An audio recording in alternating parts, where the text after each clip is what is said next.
अस्सलाम वालेकुम दोस्तों। तो हम टेबल वगैरह देख रहे थे। टेबल के अंदर हमने काफ़ी कुछ सीख लिया है, जिसके अंदर के आप टेबल इंसर्ट किस तरह से कर सकते हैं, ड्रा किस तरह से कर सकते हैं और टेबल ड्रा करने के बाद उसके डिज़ाइन को किस तरह से कंट्रोल कर सकते हैं, हमने बिल्कुल कंप्लीट देखा है।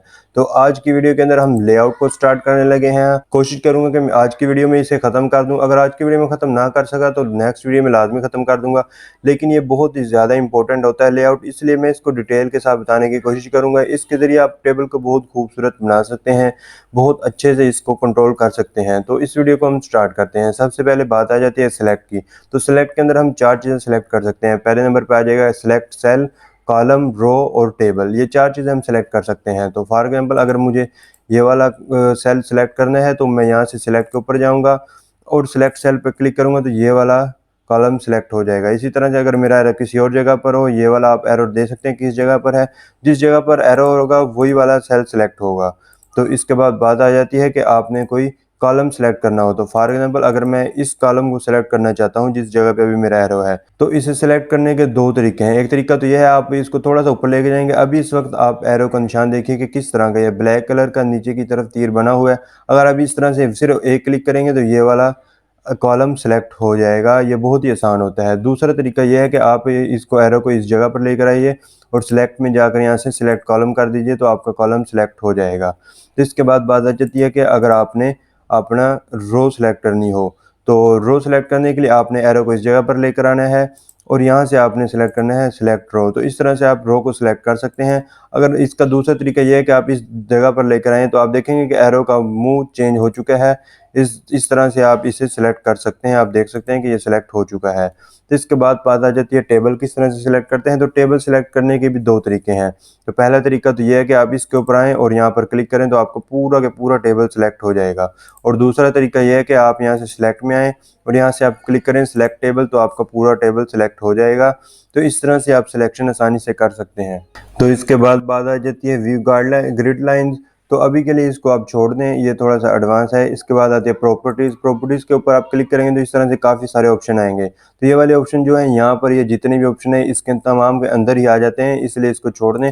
बल्कि हम डायरेक्ट इसी जगह से करेंगे। आप डायरेक्ट इस जगह से करने के बाद आप प्रॉपर्टीज़ को खोल के देखेंगे तो आपको समझ आ जाएगी कि कौन सी चीज़ किस लिए इस्तेमाल होती है। तो अभी इसके बाद बात आ जाती है ड्रा टेबल।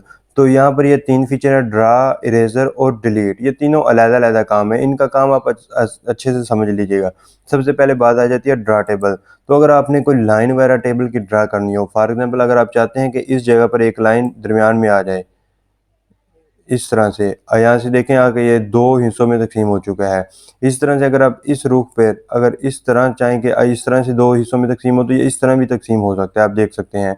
तो अब इस तरह से आप कोई भी 1-2 लाइन आपने ड्रा करनी हो तो ये उस वक्त बहुत ज़्यादा काम आता है ड्रा। तो इसी के बाद अब बात आ जाती है इरेज़र की। तो इरेज़र का यूज़ भी कुछ इसी तरह है, लेकिन इरेज़र जो है मिटाने के काम आती है, जैसे कि नाम से छुआ है। तो ये वाली मुझे लाइन मिटानी है, ये इस पर क्लिक करूँगा सिंपल। अगर ये मिटानी है तो मुझे यहाँ से सिंपल इस पर क्लिक करना है। यहाँ से दरमियान में से अगर लाइन मिटानी है तो यहाँ पर आकर सिर्फ सिंगल टैप करूँगा इसके ऊपर लाकर तो ये रिमूव हो जाएगी। आप देख सकते हैं कि बहुत आसानी के साथ रिमूव हो रही है। तो इस तरह से आप इसको पूरा एक लाइन बन जाएगी, आप देख सकते हैं। तो इसके बाद बात आ जाती है डिलीट की। तो डिलीट भी कुछ इसी तरह होता है। डिलीट के अंदर कुछ चीज़ें आ जाती हैं। डिलीट सेल आपने करने हैं, डिलीट कॉलम करना है, डिलीट रो या डिलीट टेबल। तो आप ये 4 चीज़ें डिलीट कर सकते हैं। सबसे पहले बात कर लेते हैं कि डिलीट सेल किस तरह से करेंगे। अगर मुझे एक सेल को डिलीट करना है, मैं इस जगह पर लेकर आऊँगा और यहाँ से डिलीट सेल पर क्लिक कर दूँगा। और आप भी ये पूछ रहे हैं कि आपने सेल को किस तरफ शिफ्ट करना है डिलीट करने के बाद, इसके अंदर जो डाटा वगैरह होगा। तो यहाँ पर आ जाएगा shift cells up, delete entire row. अगर आप पूरी रो को डिलीट करना चाहें, डिलीट एंटायर कॉलम। अगर आप पूरे कॉलम को डिलीट करना चाहें तो मैं यहाँ से करता हूँ शिफ्ट सेल्स लेफ्ट। तो अभी आप देख लीजिएगा क्या फ़र्क आएगा। अगर इसके अंदर डाटा होता तो आपको वाज़ह तौर पर फ़र्क नज़र आता, लेकिन अभी इसके अंदर डाटा नहीं है तो अभी आपको इसका क्लियर नहीं पता चल रहा। तो मैं यहाँ पर ये कुछ डाटा लिख देता हूँ। इस तरह से मैंने एक डाटा लिखा है और अगर मैं इसको अभी इसको डिलीट करूँ, मैंने इसके ऊपर क्लिक कर लिया और यहाँ से मैं डिलीट कर रहा हूँ डिलीट सेल्स। तो अभी यहाँ से डिलीट सेल्स लेफ्ट। अभी आप इसका फ़र्क वाज़े तौर पे देख लेंगे। ये देख सकते हैं कि यहाँ यहाँ वाला जो है सेल डिलीट हो गया है, बल्कि इस तरफ जो सेल था यहाँ पे बाएं वाला जो मैंने लिखा था वो सेल यहाँ पे लेफ्ट की तरफ शिफ्ट हो चुका है और यहाँ से ये खाली जगह बन गई, आप देख सकते हैं। इस तरह से आप कोई एक सेल डिलीट कर सकते हैं। तो डिलीट सेल के अलावा कॉलम डिलीट कर सकते हैं, रो और टेबल। टेबल को तो आपको पता ही है, मैं इस पर क्लिक करूँगा तो पूरा टेबल हमारा डिलीट हो जाएगा। आप यहाँ पर देख सकते हैं। इसमें कंट्रोल जी करके इसको वापस ले आता हूँ और यहाँ से अभी बात कर लेते हैं अगर कॉलम आपने डिलीट करना हो। फॉर एग्जाम्पल अगर आप इस कॉलम को पूरे को डिलीट करना चाहते हैं तो आपने सिंपली इसके अंदर अपने एरो को लेकर आना है और यहाँ से आपने डिलीट कॉलम कर देना है, तो आपका पूरा कॉलम डिलीट हो जाएगा। आप देख सकते हैं टेबल मेरा इस तरफ शिफ्ट हो गया है। तो इसके बाद बात आ जाती है रो। तो अगर आप कोई रो, जैसे मैं फर्स्ट रो ही बल्कि ये वाली रो में डिलीट करना चाहूँ विद डाटा, डाटा भी साथ डिलीट करना चाहूँ, तो इस जगह पर मैं लेकर आऊँगा और यहाँ से क्लिक करूँगा डिलीट रो। तो यहाँ देख सकते हैं कि हमारी रो डिलीट हो चुकी है आसानी के साथ।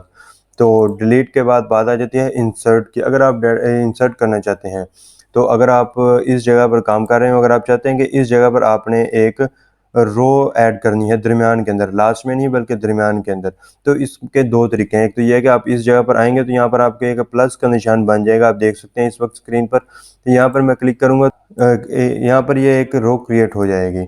इसी तरह से अगर हम बात कर लें यहाँ से अगर आप करें इंसर्ट अब अबव, तो इससे भी इसी तरह की रो क्रिएट होगी। मैं इसको अभी कंट्रोल Z करके वापस ले आता हूँ और यहाँ पर अभी क्लिक करके हमें इंसर्ट अबव करते हैं तो यहाँ पर देख सकते हैं कि ऊपर एक ये रो क्रिएट हो चुकी है। इसी तरह से इंसर्ट बिलो जैसा कि नाम से शो है कि ये एक निचली तरफ रो क्रिएट करेगी। तो मैं यहाँ पर आप क्लिक करूँगा तो यहाँ पर देख सकते हैं हम निचली तरफ एक रो क्रिएट हो चुकी है। इसी तरह से इंसर्ट लेफ्ट, अगर आप कोई कॉलम इंसर्ट करना चाहते हैं, मैं इस जगह पर वर्क कर रहा हूँ और इसके लेफ्ट साइड पे एक कॉलम इंसर्ट करना चाहते हैं तो यहाँ पर क्लिक करेंगे तो ये एक कॉलम इंसर्ट हो जाएगा। इसी तरह से राइट पे करना चाहें तो यहाँ पे राइट पे इंसर्ट हो जाएगा। तो इसकी तो होपफुली आपको समझ आ गई होगी, ये इजी चीज़ ही है। अब यहाँ पर ये तीन चीज़ें आती है, मर्ज सेल, स्प्लिट सेल और स्प्लिट टेबल। तो ये चीज़ें मैं आप तीनों बता देता हूँ। तो मर्ज सेल का मैं आपको बता देता हूँ कि अगर आप दो या तीन रो को, कॉलम को अगर आपस में मर्ज करना चाहते हैं, मर्ज का मतलब ये होता है कि जो दरमियान में लाइनें इनको ख़त्म करना चाहते हैं। फॉर एग्जांपल अगर आपने ये पहली रो के अंदर कोई हेडिंग देनी है तो इन सब को मर्ज कर देंगे और जो भी हमारी हेडिंग है वो हम यहाँ पर दे सकते हैं। तो मैं इसको सिलेक्ट किया मैंने पहली रो को और मैं यहाँ से कर देता हूँ मर्ज सेल। इसके दरमियान में आप देख सकते हैं कि तमाम लाइनें ख़त्म हो चुकी हैं और यहाँ पर अगर मैं कोई भी हेडिंग देनी हो तो मैं यहाँ पर अभी हेडिंग दे सकता हूँ। अब इसको सेंटर अलाइन वगैरह किस तरह से करते हैं वो चीज़ें तो मैं सब कुछ आपको बताऊंगा ही। अभी के लिए आप सिर्फ इतने समझ लीजिए कि मर्ज किस तरह से करते हैं सेल्स को। तो मर्ज होने से ये आपस में मिल जाती हैं और दरमियान वाली लाइनें ख़त्म हो जाती हैं। तो मर्ज के बाद बात आ जाती है स्प्लिट सेल्स। अगर यानी कि आप सेल के दरमियान में एक लाइन वगैरह क्रिएट करना चाहते हैं, अगर आप चाहते हैं कि ये फॉर एग्जाम्पल मैं आपको बताता हूँ कि अगर आप इन तीन कॉलम को, अगर आप चाहते हैं कि ये तीन कॉलम की 5-6 कॉलम बन जाएं तो हमें इन तीन को सिलेक्ट करना है और यहाँ से मुझे इसके ऊपर क्लिक करूँगा तो यहाँ पर ऑप्शन आएंगे। तो अब वो पूछ रहा है कि कितने कॉलम के अंदर स्प्लिट करना चाहते हैं, तो मैं इसे 5 के दरमियान के अंदर स्प्लिट करना चाहता हूँ और रोज़ इसको एक ही रहने देता हूँ। आप इसे ओके करेंगे तो आप देख सकते हैं कि ये 5 के अंदर तकसीम हो जाएगा, 1 2 3 4 5। तो ये 5 के अंदर डिवाइड हो चुका है। इस तरह से आप जितने के अंदर डिवाइड करना चाहें इसको डिवाइड कर सकते हैं। ओके, तो इसके बाद बात आ जाती है स्प्लिट टेबल, यानी कि अगर आप टेबल को ही स्प्लिट करना चाहते हैं, अगर आप चाहते हैं कि आपका ये टेबल का इतना हिस्सा अलहदा हो जाए और ये नीचे वाला हिस्सा अलहदा हो जाए, तो आप अपने एरो को इस जगह पर लेकर आएंगे और स्प्लिट टेबल पर क्लिक करेंगे तो आप देख सकते हैं कि दरमियान में फासला आ जाएगा। अभी आप इंटर के बटन से इसकी पोजीशन को एडजस्ट कर सकते हैं, इसको सिंपली उठाकर इस तरह से एडजस्ट कर सकते हैं।